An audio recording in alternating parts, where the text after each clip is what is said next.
Derivatives trading involves substantial risk of loss and is not suitable for all investors. Past performance is not necessarily indicative of future results.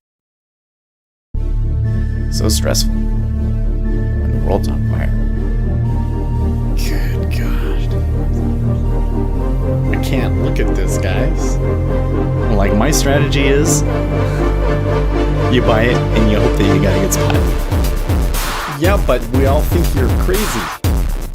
You don't fight this. No way.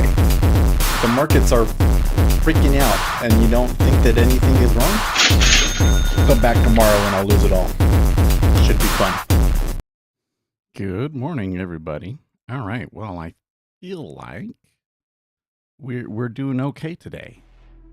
I got everything ready. I'm here on time. It is non-farms, and this one I think could be a big non-farms. The expectation is pretty low.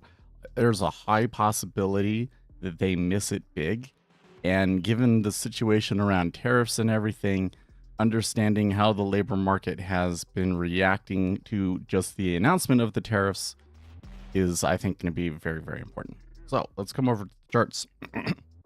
Yesterday, Treasury started out really great, and then after that 8 o'clock news, like, it was just all downhill from here. Now, I don't think that that was necessarily justified by the numbers that we got, because they were all kind of like meh, but we did get cut down. I do kind of wonder if we're getting some of these things like the Paces trade issues and so forth. S&P 500 kind of handled it okay. Oil, a little bit of a bounce yesterday. Same with gold, silver, copper, still kind of in the recovery channel. Japanese yen. Okay, so some of what we're seeing in the treasuries may also be related to the Japanese yen, because the Japanese basically came out and said, like, oh, we're going to be like the easiest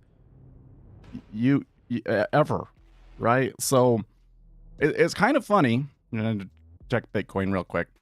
97. This thing with Trump and the Federal Reserve, like, every other country is like, oh, well, we need to be as easy as possible, except for the Fed. So we'll see. Good morning, A. Paul, Octavius, Uzi. Make sure, oh, I do have the news squawk going because he's been buzzing in my ear. Here we got 30 seconds. I will take a sim trade long here for funsies. We'll keep the micros over here. I don't want to trade like initially off the news, but might be a...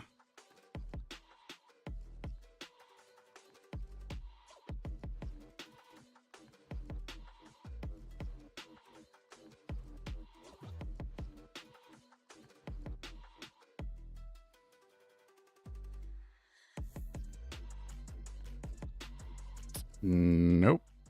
Flat. Higher than forecast, 177 versus 135.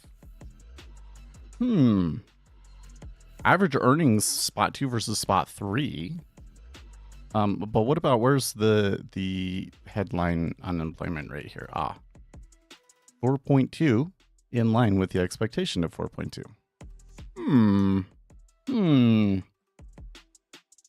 Very interesting.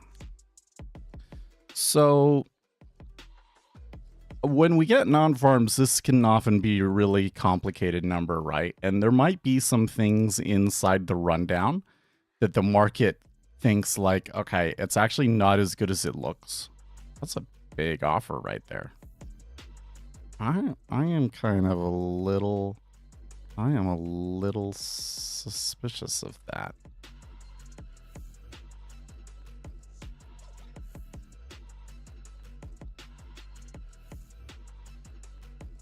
Might not.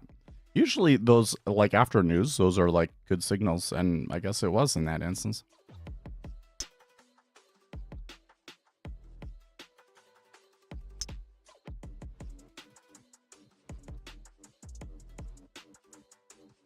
It might be kind of tricking me here a little bit, because like 2000 stacked all at once seems significant, but it is kind of like the average liquidity, right?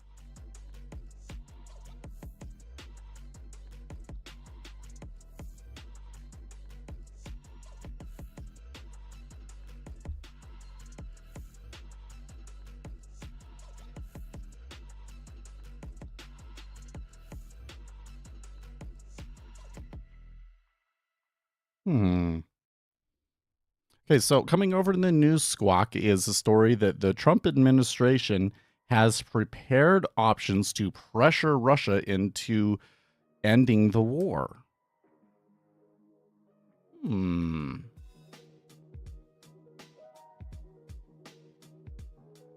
Speaking on anonymity. Okay, so that is basically a planned press leak, is what that is. It's very interesting. They did sign the mineral deal. Took a lot longer than I thought, but they did sign the mineral deal. And as soon as they did, instant change from the administration, huh?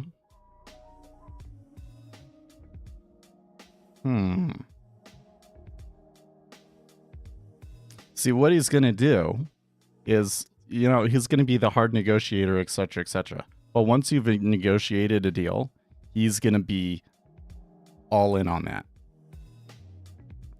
Because if he didn't, then people would be like, well, why would I make a deal with you? You don't do anything. Right? It's going to be interesting to see what they decide to do, though. How are they going to pressure Russia to end the war? I don't see. But I'm not a foreign policy expert, so we just have to wait. Well, there's decent iceberg at 19.5.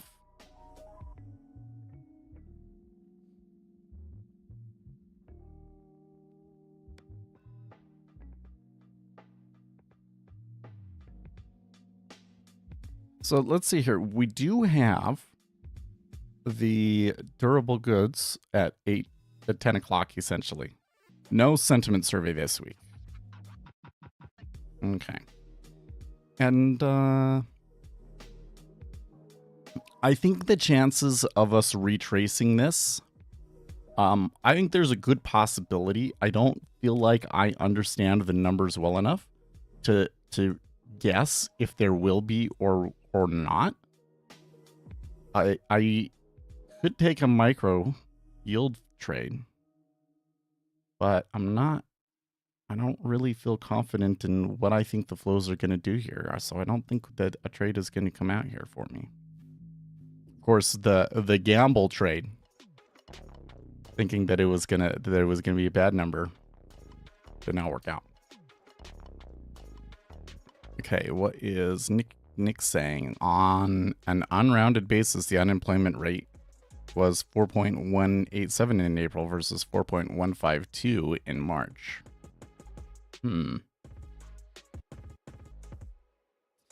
You're gonna go along there? Well, I'm surprised that none of this resulted in enough of an imbalance for the algorithm to try and take a trade. I think in this instance, I wouldn't want it to take one at 53. I think that I need a bigger imbalance than that. It's too sensitive.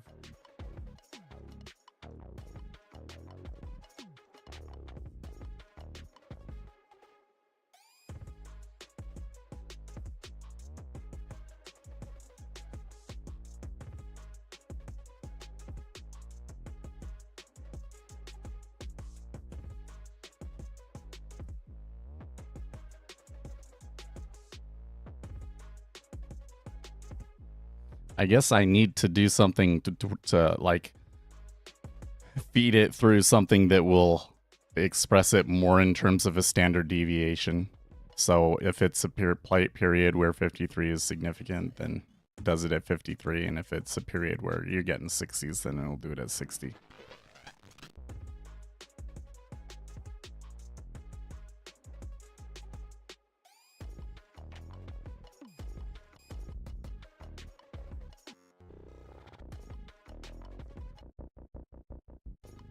Let's see here. Wall Street Jesus, as long as there is full employment, households are structural net buyers of equities and now own 38% of the total market, according to Goldman Sachs.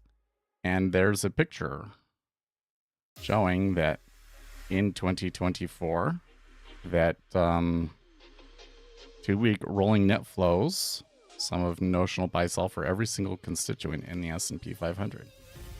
In other words, retail traders bought the dip.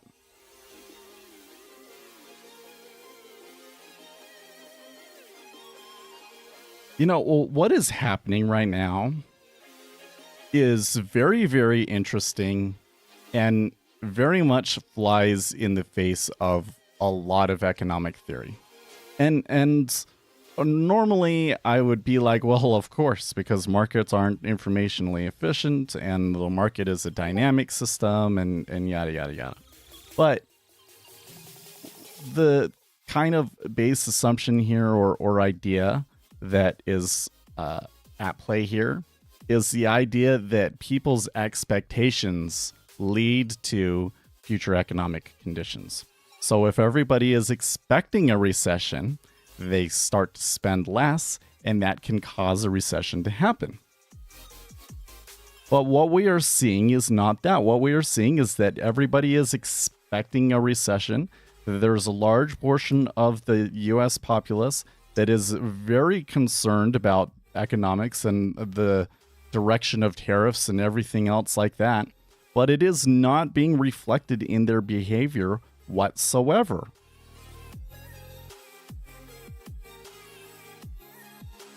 All of the soft data, that is like surveys and so forth, looks really, really bad. And all of the hard data, the things like, you know, how much economic activity was there in reality, all continues to be just fine. And I would say that that is what we're seeing in this non-farms report. Of course, you know, if we're going to have a month where it's bad, it's probably going to be next month and not this month. But I digress.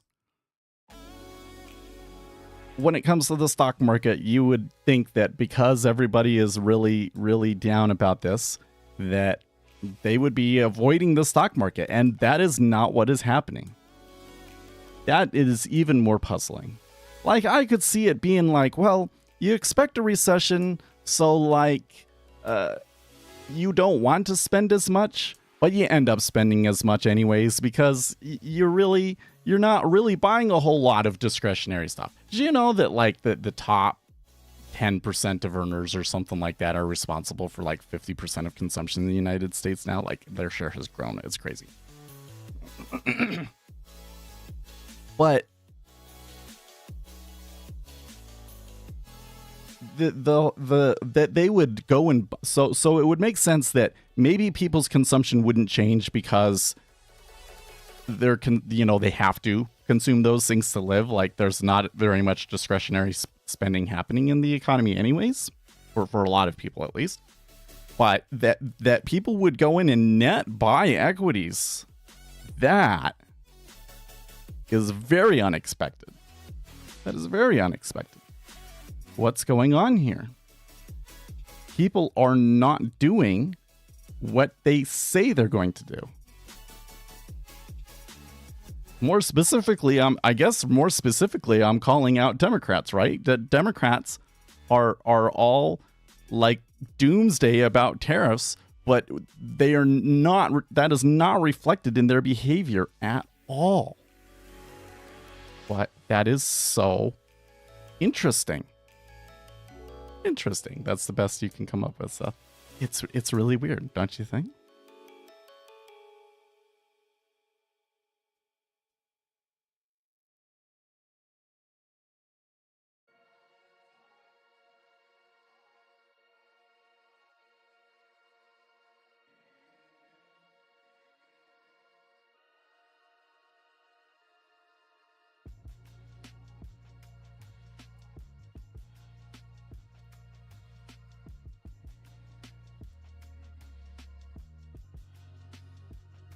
You know, I'm also, another thing I want to comment on here.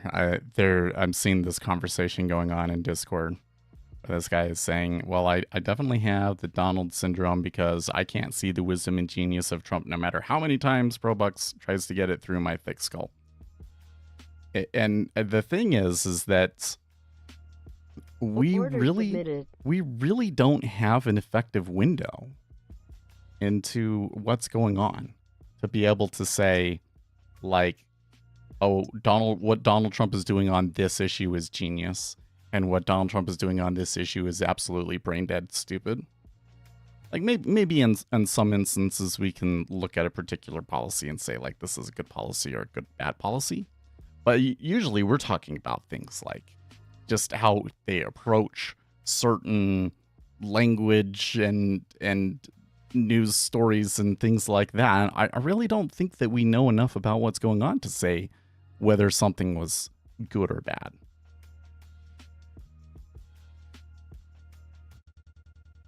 If you're kind of, so it's kind of like this radar issue. The whole thing that we have a Kalman filter for is like, you're looking at the radar from a plane coming in, but like the reading that you're getting is inconsistent. You don't 100% know where it is, but you can kind of use the measurements to figure out where they actually are statistically, right? It's kind of an issue like that.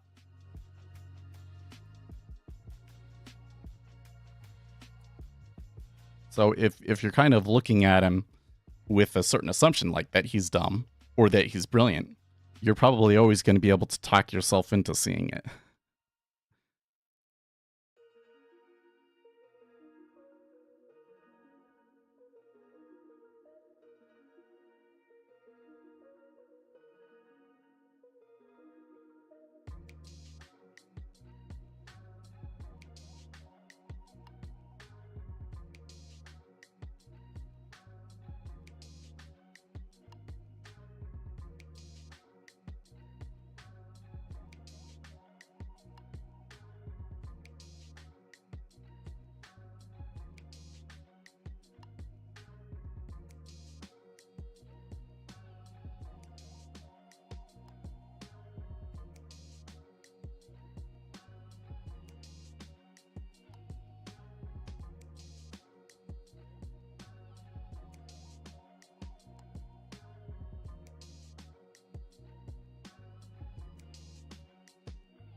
Another issue here when it comes to trade war stuff is that there is this whole game theory that you kind of have to act chaotic.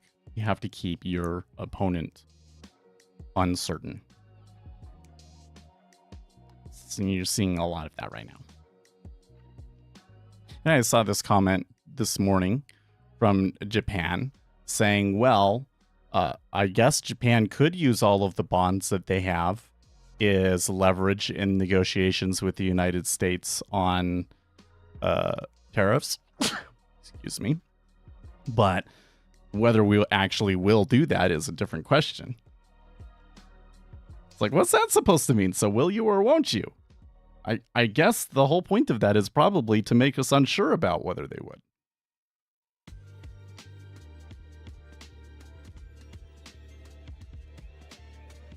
Because if you really weren't planning on doing it, or you didn't, or you didn't want your opponent to be concerned about that at all, why even bring it up, right?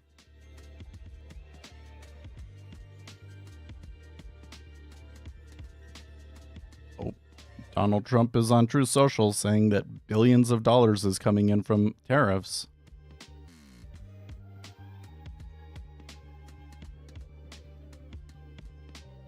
I'm actually kind of skeptical that the tariffs will at least initially make that much.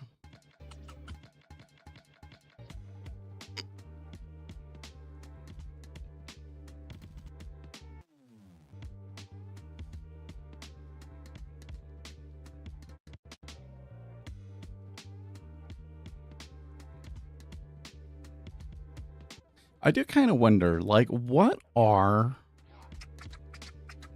Okay, so like one of the things is, okay, tariffs, you probably do get some short-term inflation. But not in all goods. Like something like 40% of the economy is imports, and like what percent of that is China? But you know, and let's say that it's half of that. Okay, but what portion of the economy actually is that? Like if I think that prices for import goods from China are about to just skyrocket, I think that with the way that things are, it maybe goes up like 20%. But let's just assume that that's enough for us, you know, to really have a hard time buying anything from China. Which goods is it actually going to be? I got to figure out what's the thing that I need to be buying right now before it goes up. But like more shirts. I got 4 shirts like this. I'm kind of liking this setup. Even if I were to go back to like a work from home setup, I would maybe kind of like continue to wear shirts like this. I feel like that I just look better and it feels more genuine to me. So, well, where do I get the shirts from? Well, that company, they're based in London, and the goods are produced in India. Okay, so if they make a deal with India, the price of my shirts shouldn't go up, right? What about electronics? Well, but most of those electronics come from Taiwan, not China. So what actually are the goods that would be hurt the most from Chinese tariffs? Temu? I mean, it's definitely clothes is one of the big ones, just maybe not the clothes that particular brand, right?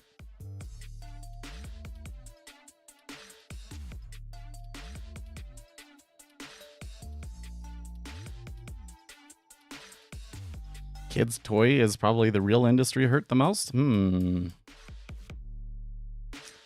Electronics, machinery, and furniture.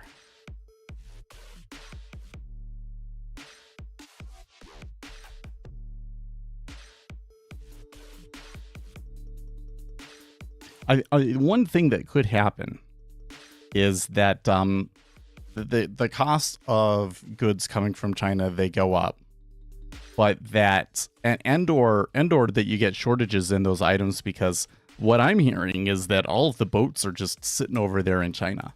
Like that they're just not even sending everything over. The tariffs are so much that they're just like, okay, we're not even going to send this stuff. And that like the factories are shutting down. Like it's crazy over there, apparently.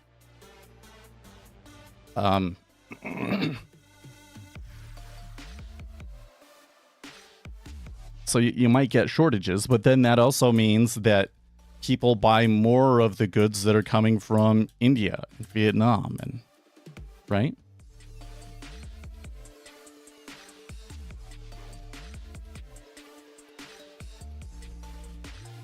So there right away, there's something that we can understand about this whole situation that I think is kind of interesting. Like, there's really 2 issues. One is China specifically, and then the other is the general trade imbalance with the world, right? And if you go and you make deals with everybody, you don't really solve the net imbalance, right? But isn't that why Donald Trump is doing it? Is because we want to bring manufacturing jobs back to the United States and yada, yada, yada. Is it really enough just to deal with China to fix that issue?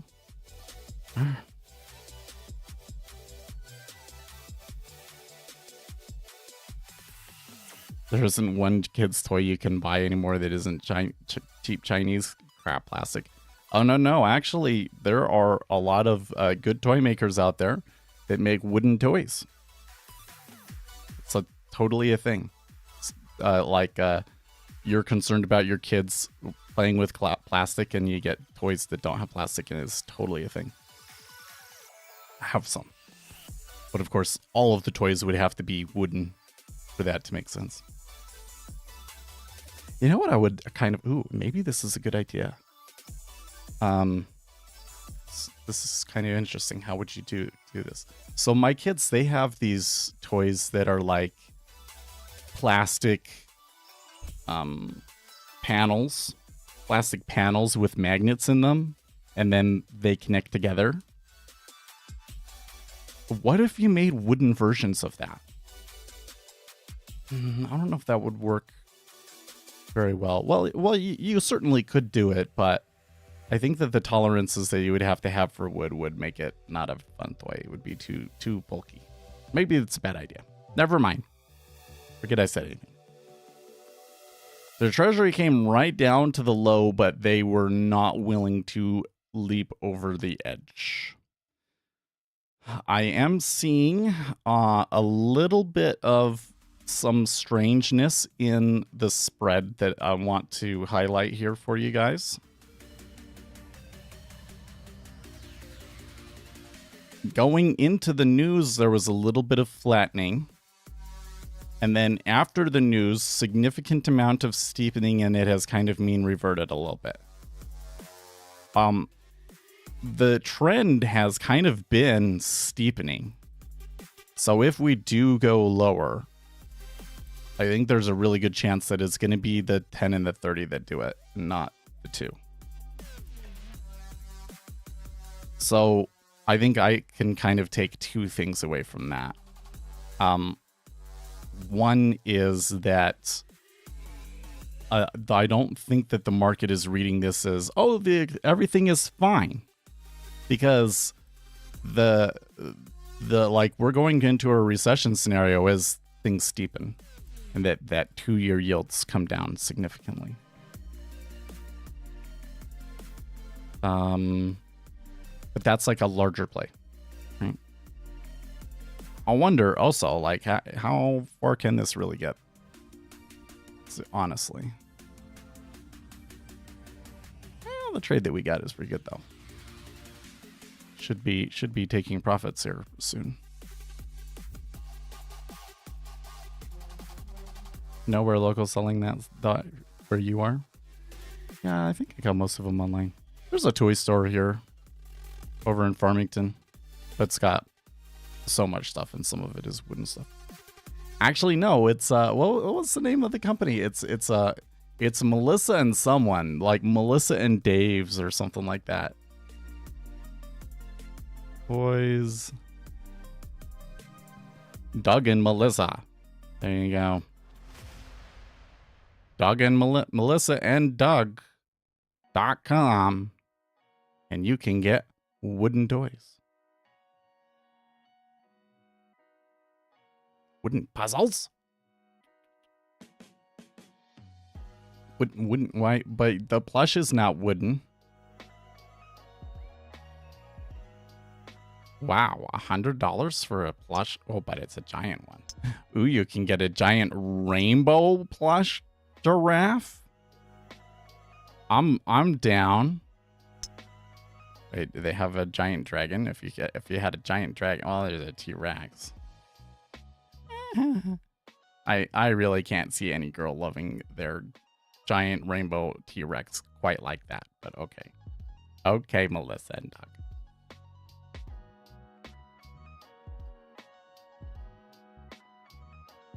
Your husky is a little ugly, but I'll give you a pass on that. They do. Oh my god, I need this. It's beautiful.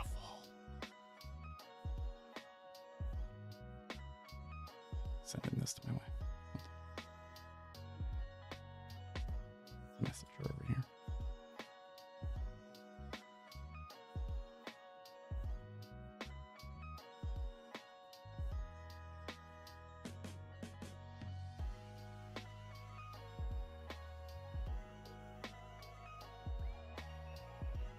Block I- sell. I'm ooh, okay. That's funny. I was just about to say, like, I kind of wish that my algorithm was taking profits here, because it is slowing down a little bit. But then somebody just came in with this huge market order and just smashed the crap out of this thing.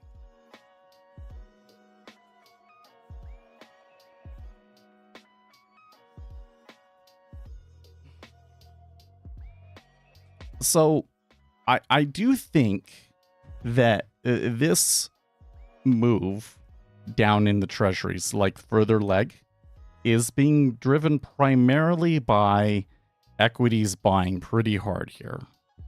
Like when you look at it, the 5-minute chart over on ES, they are rallying hard. Actually, let's come to the volume profile here and take a look. So there's ZN. Ooh. 10 would be like downside. Next kind of like downside pivot to note. But the S&P 500? Woo! Oh, okay. So that's clearly beating out in sorry, what was the word? What was the day? What was the day that he announced the tariffs? I can't remember what he called it anymore. He got worked out on ES and oh my gosh, Paul, that sucks. I mean, that's really the issue with ES. One of the issues with ES, right, is that most of the opportunity that's maybe available for you over there is like really, really short term. Or no, okay, like I'm not presenting this idea correctly. Let me start over. The edge, like building an edge in ES is really hard. And I think that the edges that are actually available are higher term, longer term edges. Like one right now, I think that you could buy it and hold it all day, if not over the weekend, right? Like the like swing trades. And the issue is with the amount of volatility and the sizing of it and everything, retail trader will almost always get stopped out of that trade.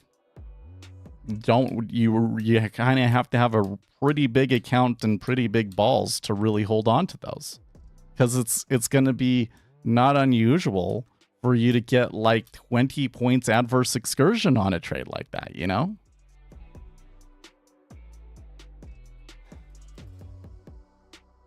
You scalp ES on SD, supply and demand. Please don't tell me that you think that supply and demand is like spots on a chart.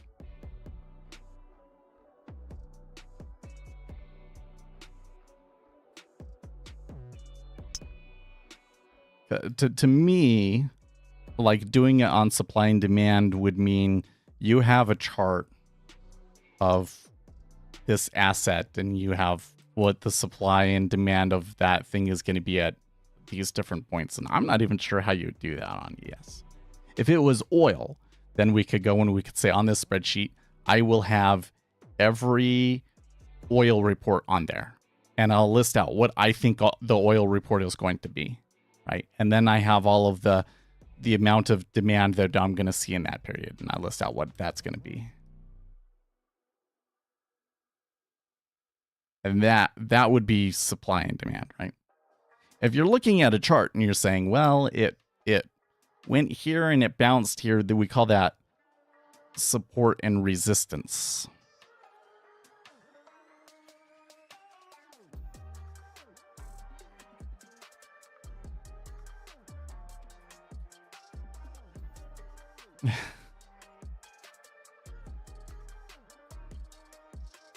Yeah, here we go.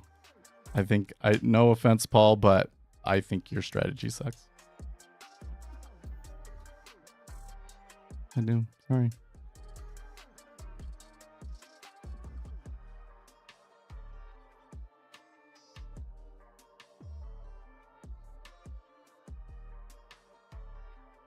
Yeah, see, I don't know how I knew it. That big order kind of flushing us down, I'm still not sure what I think about that, but it does look like, yeah, I wish the robot was getting out there. Works for me. You do not have enough data to say that it works.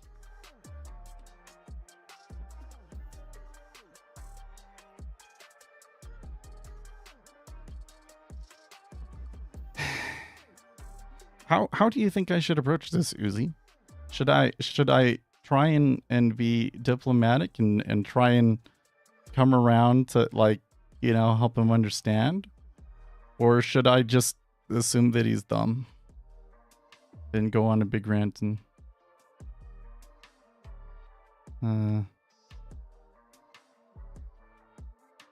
Uzi thinks that you're our regular troll. He's too committed to the bit.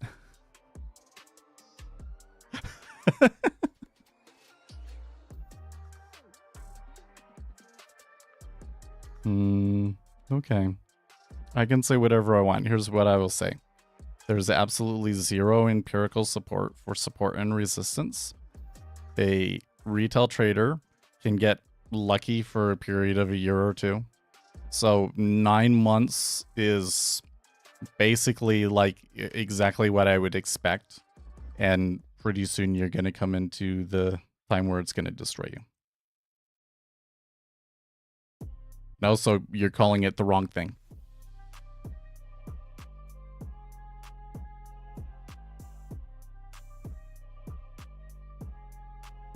Yes, you were just lucky for 9 months. That's exactly what happened.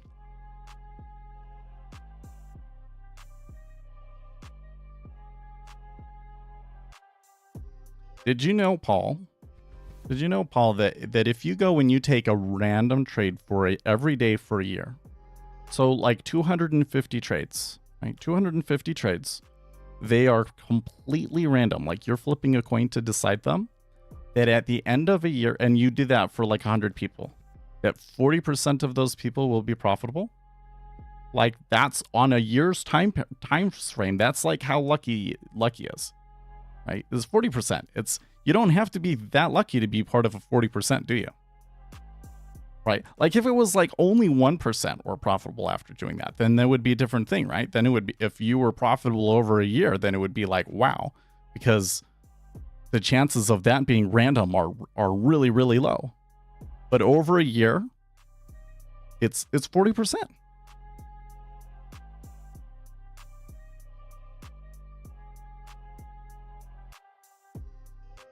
Also, especially if it's equities.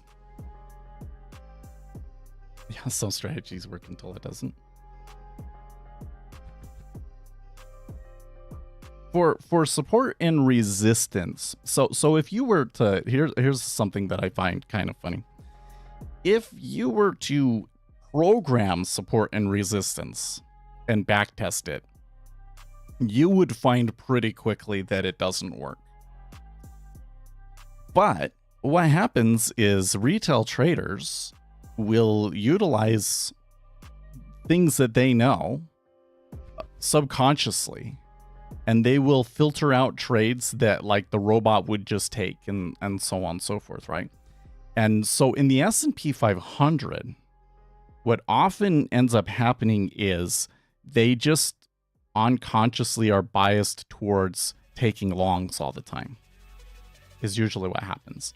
And so you're going to find a lot of strategies where it's like they've made money, but when you actually look at the results that they're getting, their results are basically mirroring the S&P 500. Like there's not an actual edge in it, right? They would be doing better if they were just buy and hold.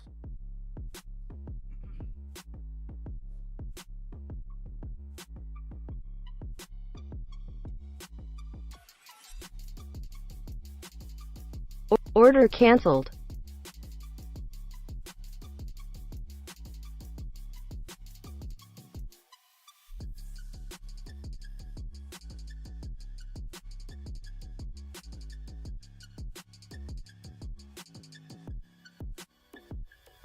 Okay, so Paul, if you have some empirical evidence about it, then we can talk about it. Otherwise, we're just gonna move on, right?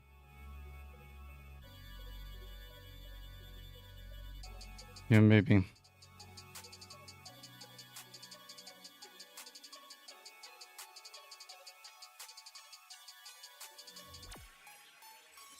What he really did is he called it the wrong thing because he knew that that would kind of... Because otherwise we would have just been like outright ban him, right?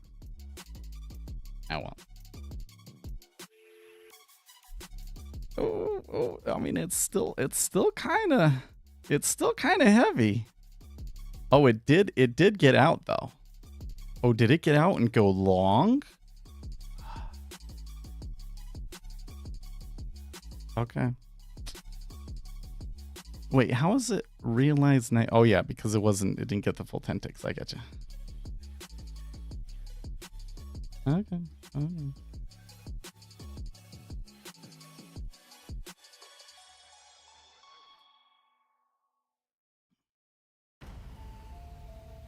Well, I came here to see how you guys trade live. Well, apparently we don't trade live, not today. I am getting a little bit frustrated. Am I being too too risk adverse? For me discretionarily, I just really don't feel like I had a trade. Like we did move lower, so like that was an opportunity here, but I didn't have something here that predicted for me that we would see this flow. I'm a little bit surprised. Like the initial down move in the treasuries was like look at the cumulative delta over here. You see it? Like there wasn't actually that much on the release, and then since then we've had about 28,000 contracts net short. So that is definitely not something that I expected. That's kind of curious.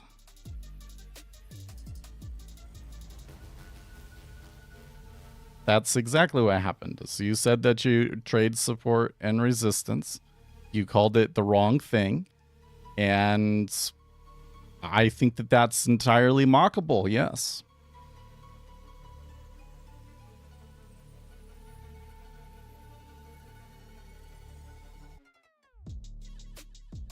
So you think bleed in delta trapping long, says Octavius? Could be. I do kind of think so. Let's come back over here. Because I haven't looked. I still have this 30-minute chart up. What did the spread do?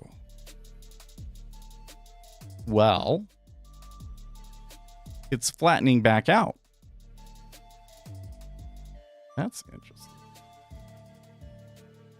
That's interesting.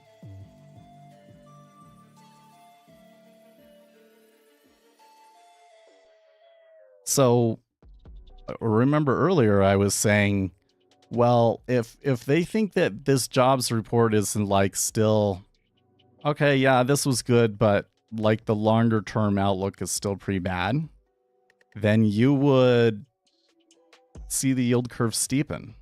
And we were seeing that. But on this latest leg, it flipped around. And now it's completely flattening out.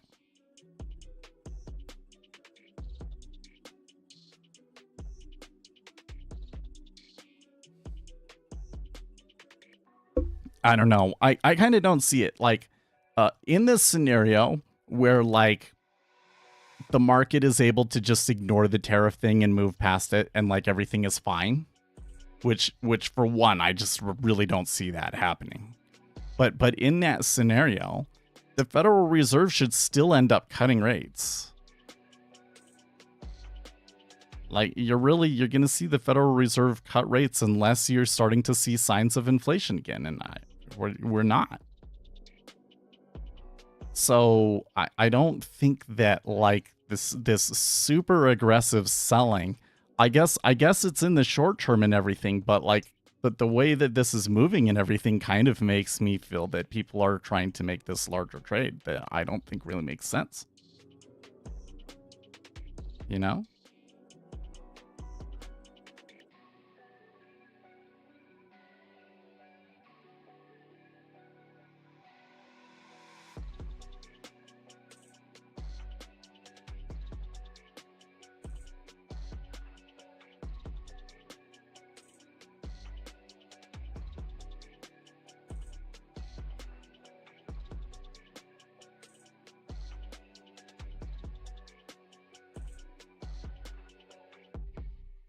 Mm-hmm.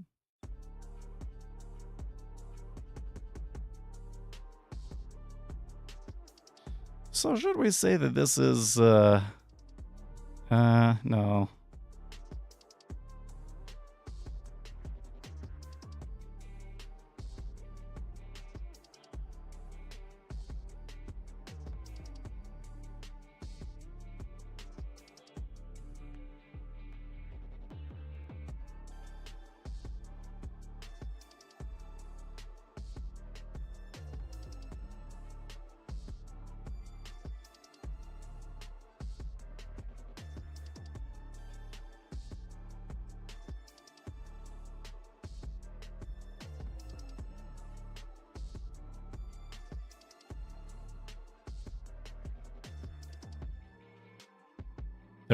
You know what?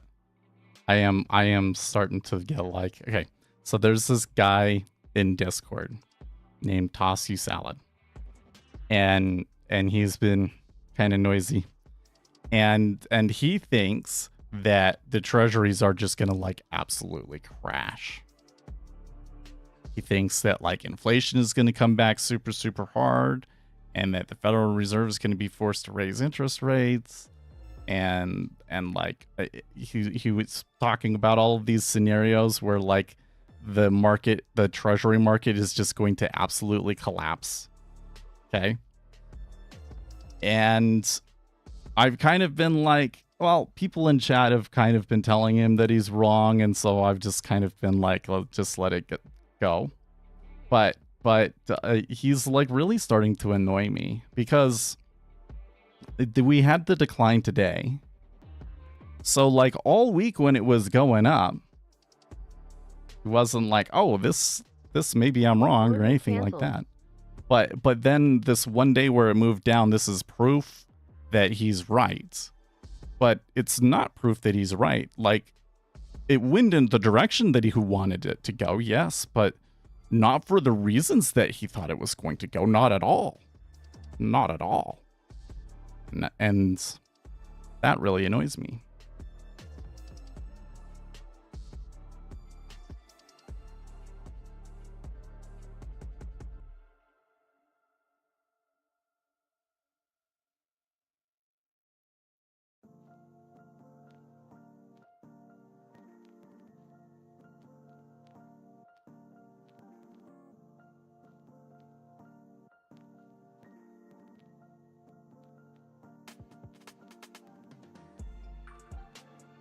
They did push a little bit lower here too.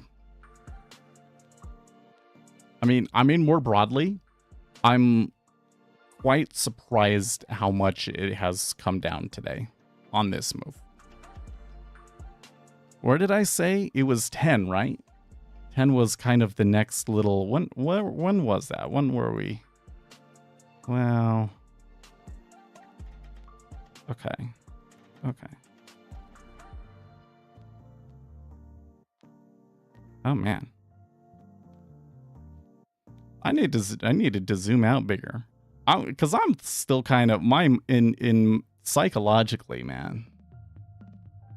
Psychologically, I'm still kind of back here.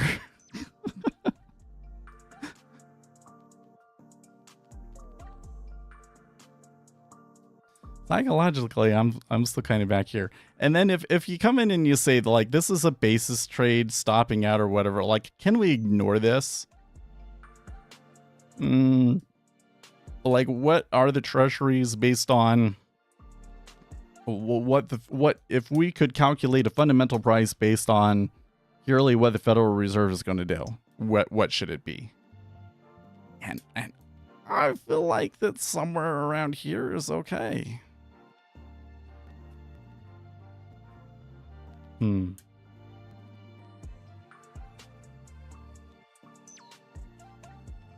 Oh, what's this? My new squawk is saying. Who was saying that? Okay. Nick Timorous tweets, the April jobs report makes a June rate cut less likely, even though that is a world away, because there will only be one more employment report before then.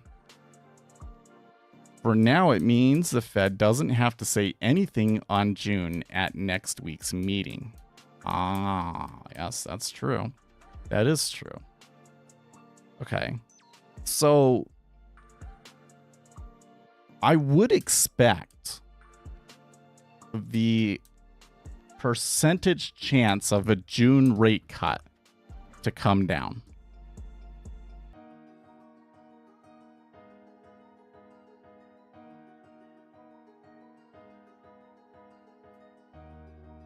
It does make me think that it's more of like a 50-50 than a 60% chance sort of a thing. And would a repricing like that be this big in direction? Nah, I don't. I think maybe.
Order canceled.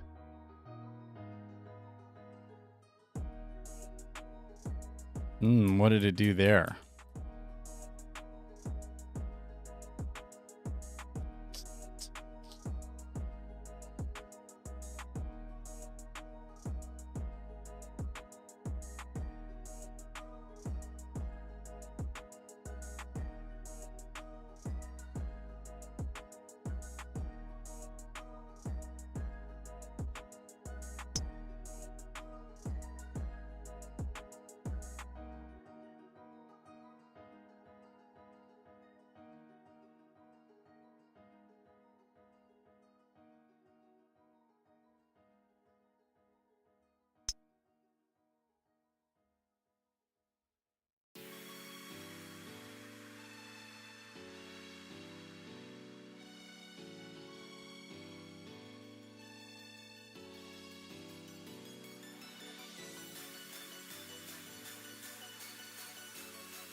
You're looking for the hero trade now, Octavius? I think it makes sense. Like we did see a flip there in the deltas for sure.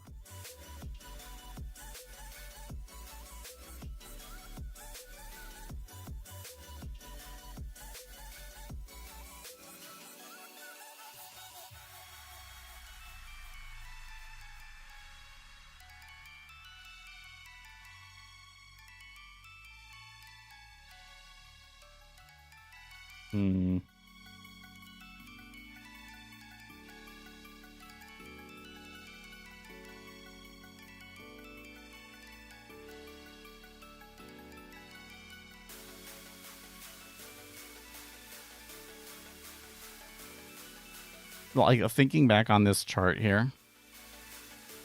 Okay, like a lot of this is like some of these are like end of month flows and things like that. It really has kind of been like after all of the craziness here died down, it was a lot of this was like recovery and everything. It's only been these two moves that have been like, oh, the economy still kind of looks strong. You know? Well, we have a Federal Reserve meeting next week, right?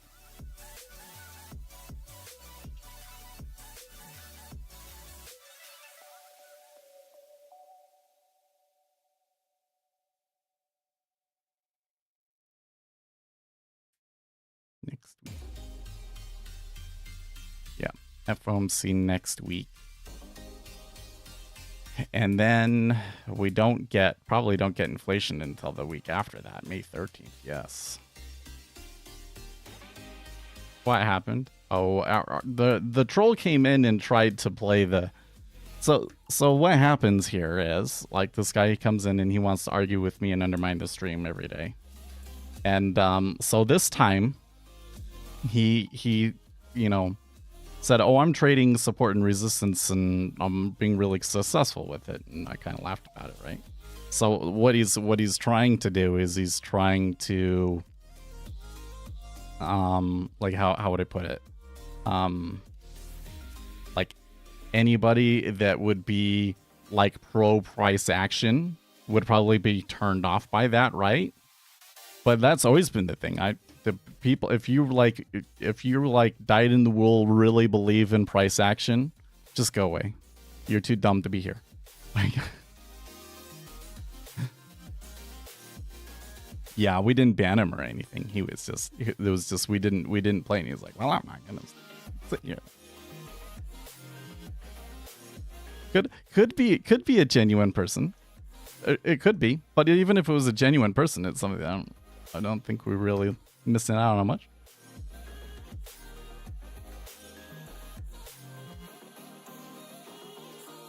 By the way, Octavius, did you catch the hero trade there? Did you? You were looking for it, but did you catch it? Or are you still looking at it at 14 and being like, I'm kind of looking at it like at 14 and being like, The robot caught it at 12. It did go long, didn't it? Yeah, it went long and it caught it at 12. It's pretty good.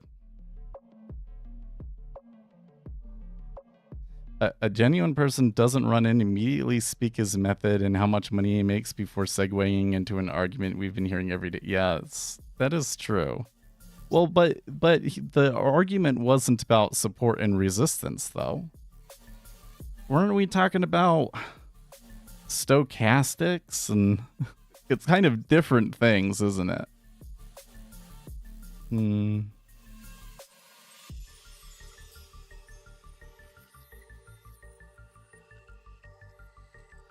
He did go right into criticizing. Well, wait, what did he criticize the DOM? He did bring the DOM up. He says, I will try to learn the DOM then, but he didn't criticize it.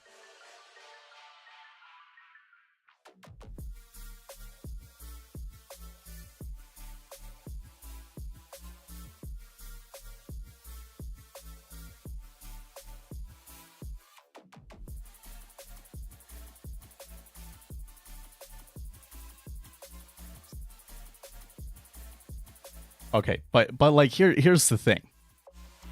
I think I think you are correct, but I think that you are wrong about how you are telling that it's him. That's kind of what I'm getting at. Okay. You're using logic and saying, well, it's not logical that somebody would say this or somebody would say, you know, and he's talking generally about the same things. And I think that to some extent, you're even kind of like filling in the gaps. Like, he didn't really disparage the DOM, but he did bring something up about the DOM. So like logically, I don't know if I could like really prove that it's him. But once we start to use the fuzzy machine learning, you know, comparison, like how similar is this to this sort of things, then all of a sudden it's really obvious that it's him, right? I think that we're using system 1 to see that it's him. And yeah. And the thing that, again, it's kind of hard to describe because it's intuition, and we don't 100% understand our own intuition. But if I were to try and describe it, I would go back to it's like comments that just seem incredibly narcissistic to me. And I think the issue that our troll has in trying to continue this little charade when we're like really paying attention and don't want to play it anymore, is that he cannot overcome his own chronic narcissism. And it's just going to pervade everything that he says. And a narcissist is never going to be self-aware enough to be able to suppress it so that we can't see it.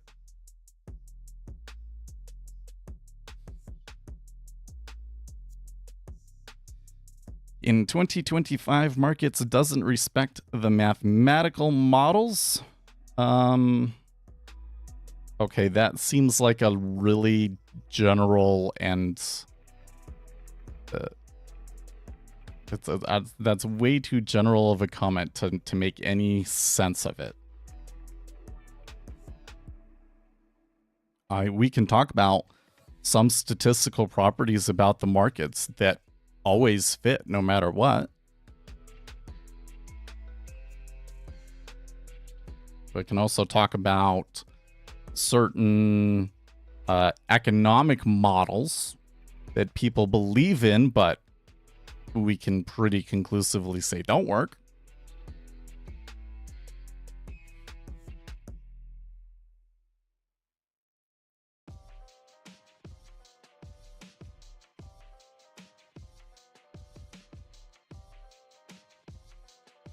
Why hold a bond that diminishes the value the moment you buy it? I don't know.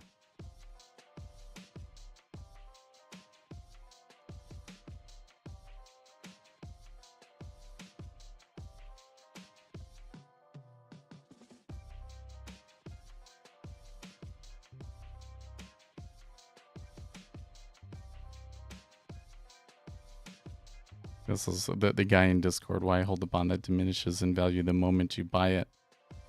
Doesn't work that way, though.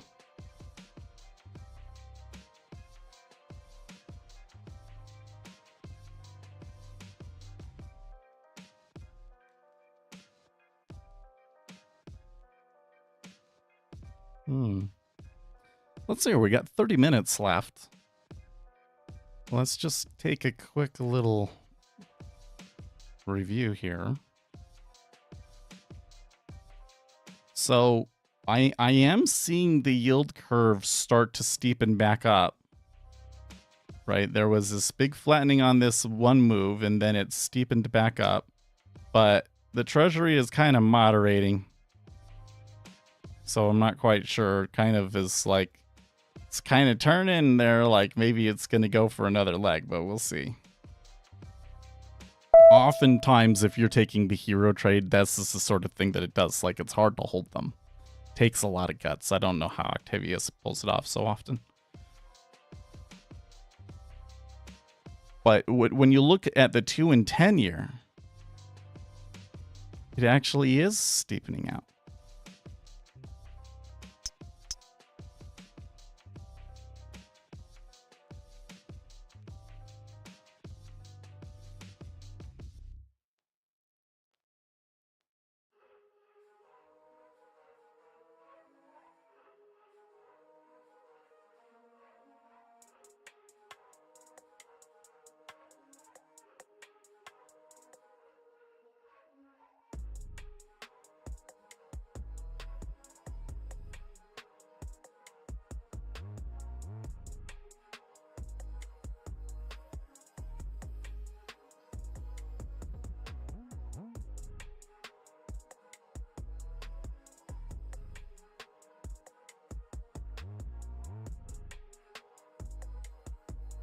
Order canceled.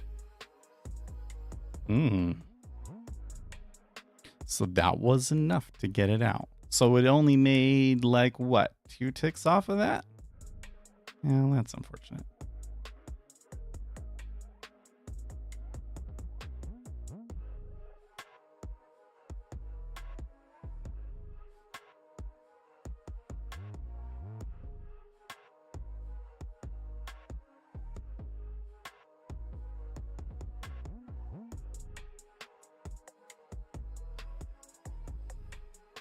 When I look at, you know, our, oh no, not over here, our chart over here,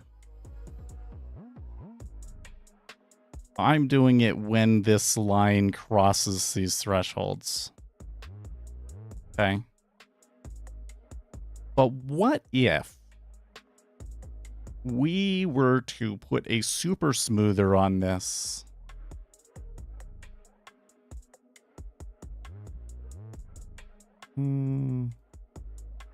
What would it look like?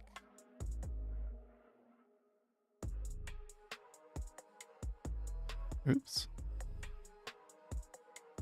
Definitely look like that from here. I don't know if a super smoother would probably be like that.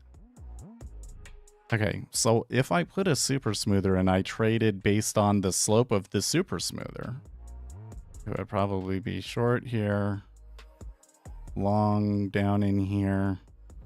It would be holding out against a little bit of excursion, but ultimately holding it long.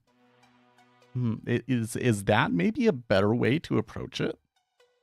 Do you think we can program that in 30 minutes and backtest? I think I can, actually. I'm going to do it on the other screen, though, okay?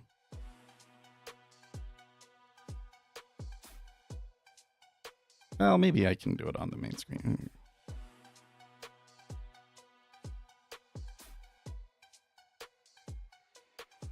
I just don't want to cover that up. So first we're going to take... Oh, no. Not that one. Simple market order imbalance.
Still kind of there at 14.5. It's just that, like, now we're short, and I wish that it was still in the long. So 53 is just too sensitive. I think the one that I want to use is the AR super smoother.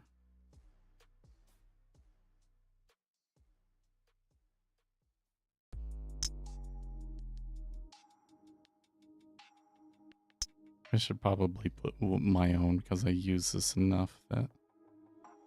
Yeah, okay, I do have...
That's so.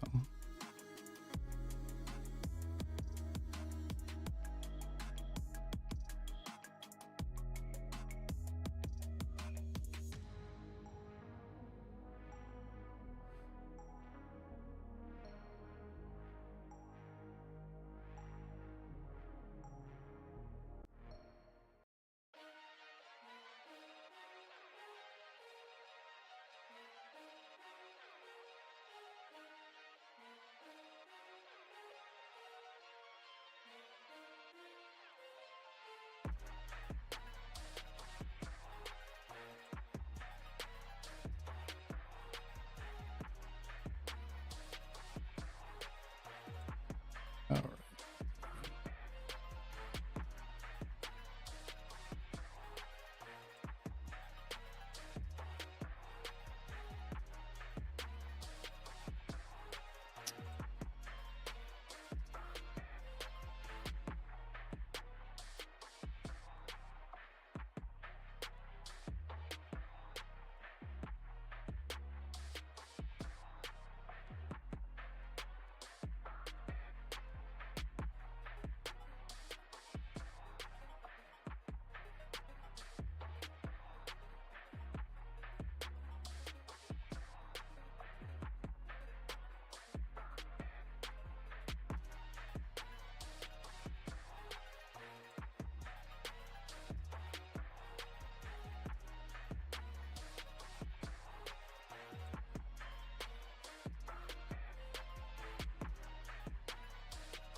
Think.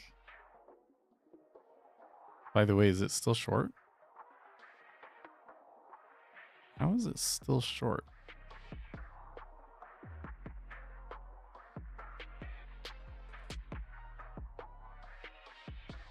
I need to look at that. It's definitely screwed up here. It should have gotten back in long somewhere over here. So I don't like that.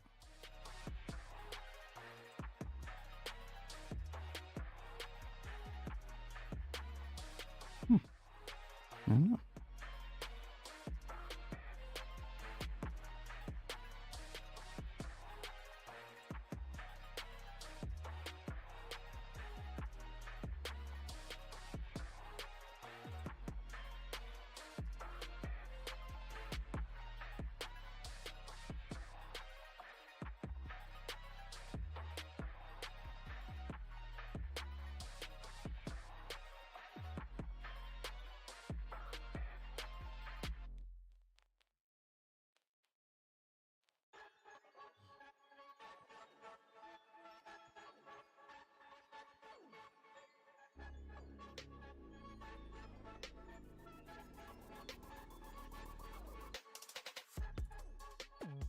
You got 14.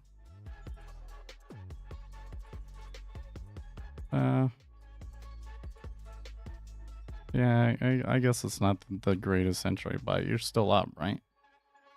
So.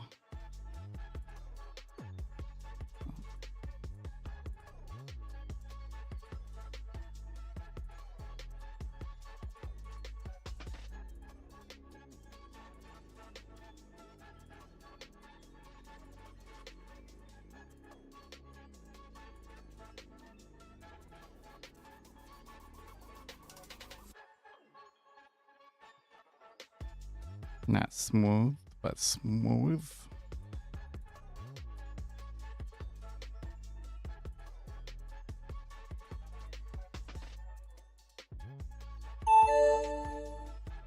Now, there's some properties here, like the trigger and the max and the period long. Like, I think we can just get rid of those.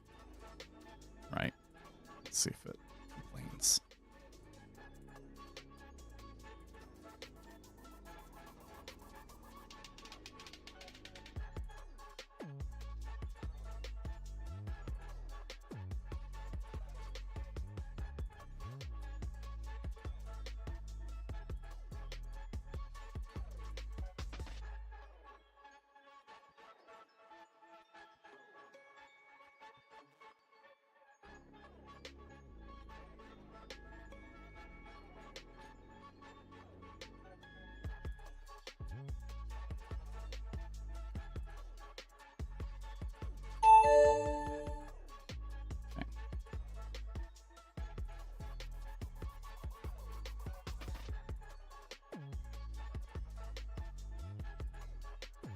Smooth and balance.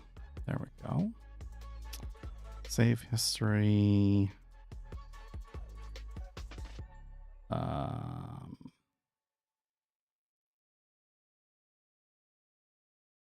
You know, let's start without using stops and targets. Make sure we got the times here correct. ZN, 1 minute. To the beginning of the year. No commissions. Okay.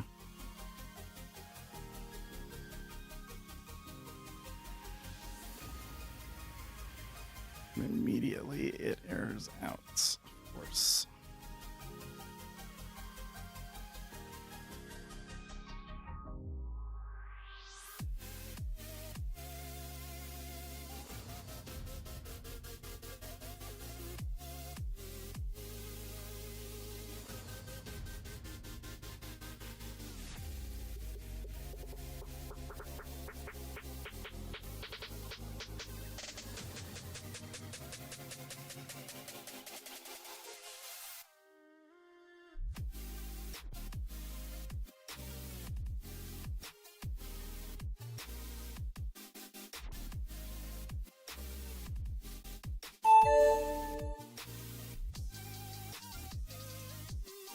No, it still doesn't like that, huh?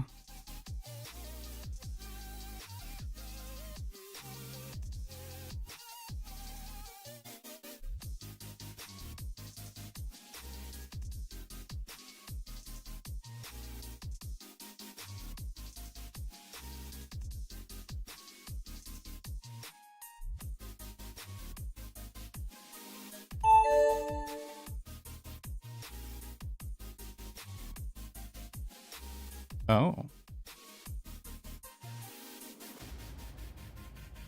It's an on state changed.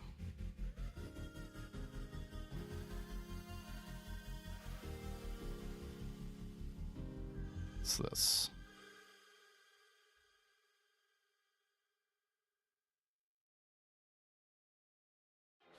Oh, wait a second. I didn't notice this at all, guys. I missed something so big.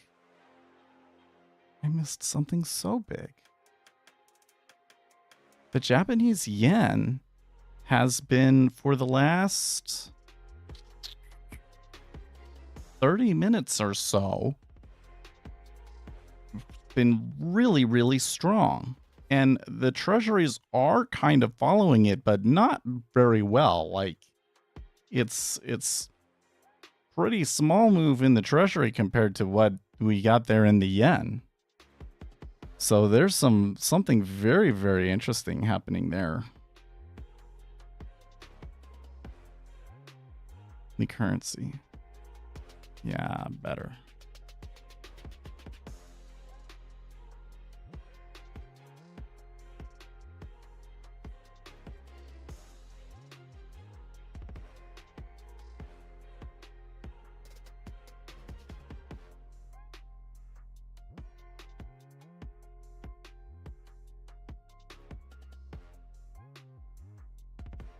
I don't actually need this one if I'm only doing one contract, but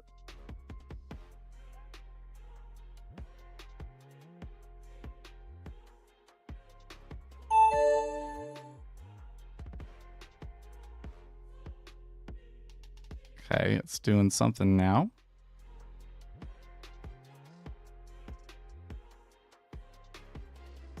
Zero trades still, though.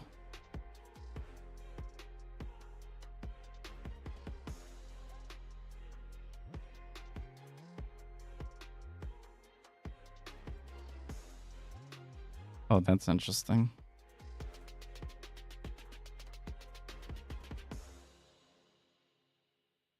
Is it saying I just always can't trade?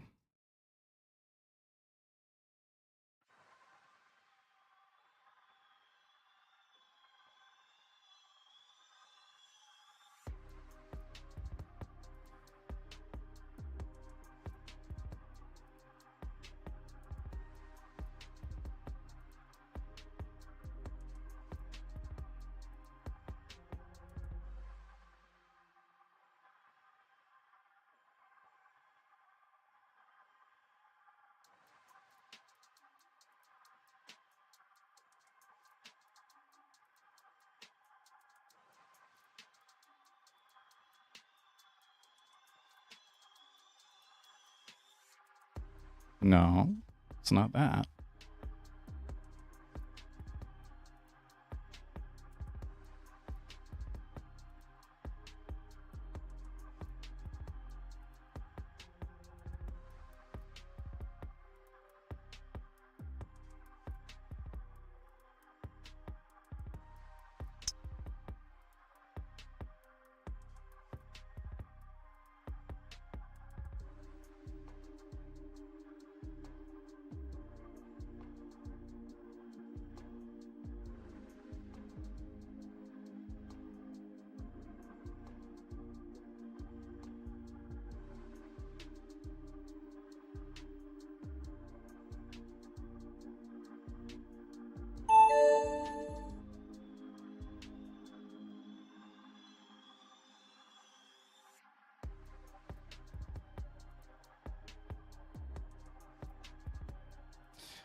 I don't understand. It goes through the whole thing, but then it just doesn't take any trades.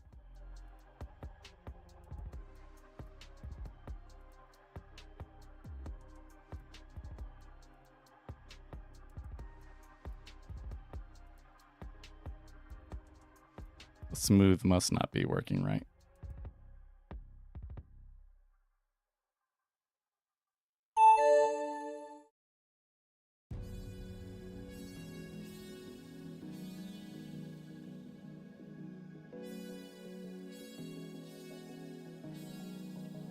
Wow, we got 10 minutes. Short.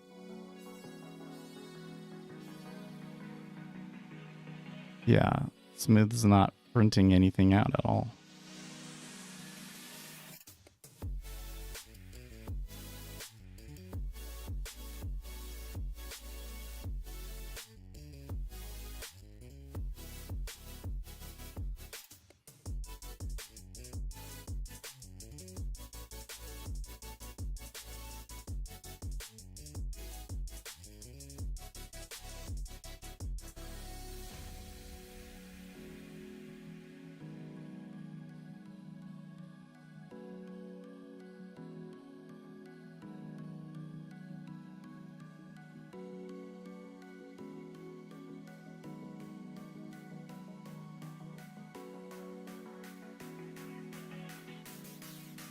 Maybe it's because it should be a 2-pull.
Look at 15.5. Oh wow, that's pretty big. That could really hold things here.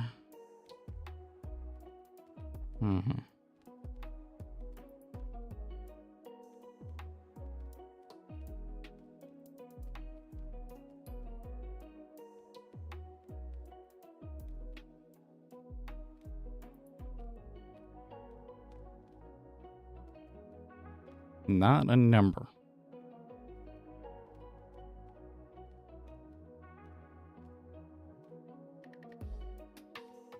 Okay. So let's try using the AMA Super Smoother.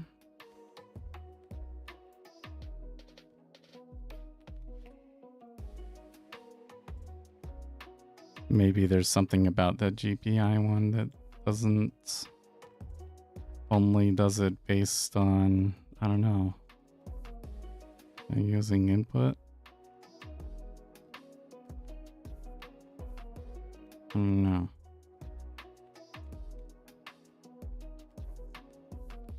Well, anyways.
Keep hold the cost basis, yes, sir. Already passed it.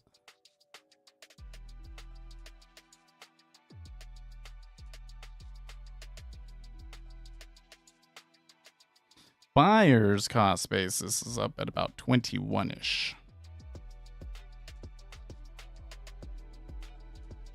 So must be something about the caching that when I try and run an indicator on top of it, it doesn't work. So if I want to run a super smoother on top of it, I might need to add it into it or something like that. I don't know.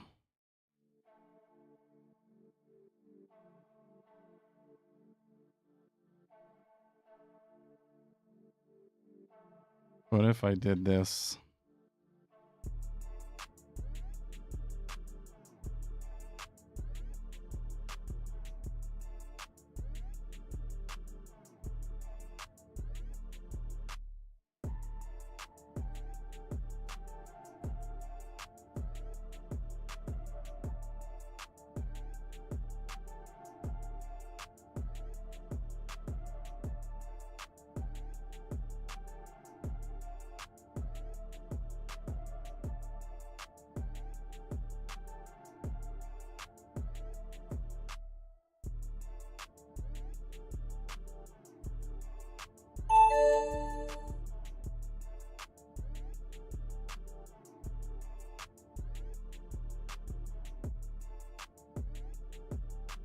No, I didn't like that at all. Object reference not set to an instance of an object.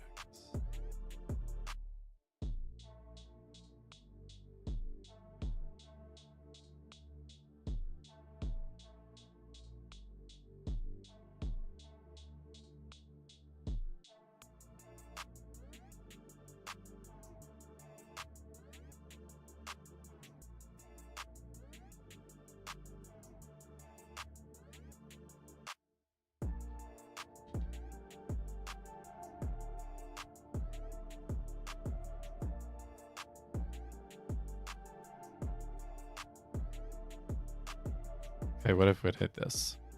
Print underscore imbalance of 0.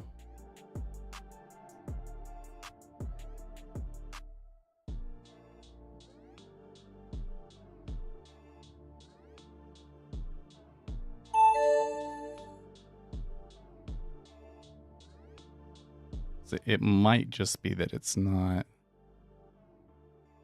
No?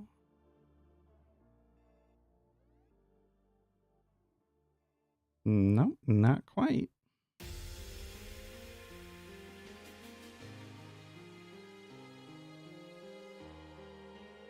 Well, you know what? I gotta go. I have an idea about how to fix it, but we'll do it on Monday. I could go into the market order imbalance indicator and add the super smoother into there. And that might fix the issue, because basically NinjaTrader doesn't know to go and pull the data until it's kind of a multi-threading issue. It's nice to see giant icebergs come back this week. The icebergs have definitely been better this week, haven't they? Let's close this. We are at 16. The algorithm's still short. So something happened here where when it got back up to 53, for some reason it didn't go long. So I don't know what the deal is with that, but it should have been long and made one. And then we would be like up $100 or something. So I don't know what's with that. Kind of weird.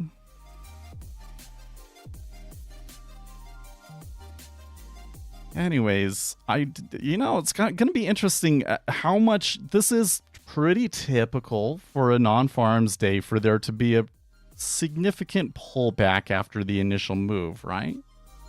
So it'll be curious to see where we're at by the next Federal Reserve meeting.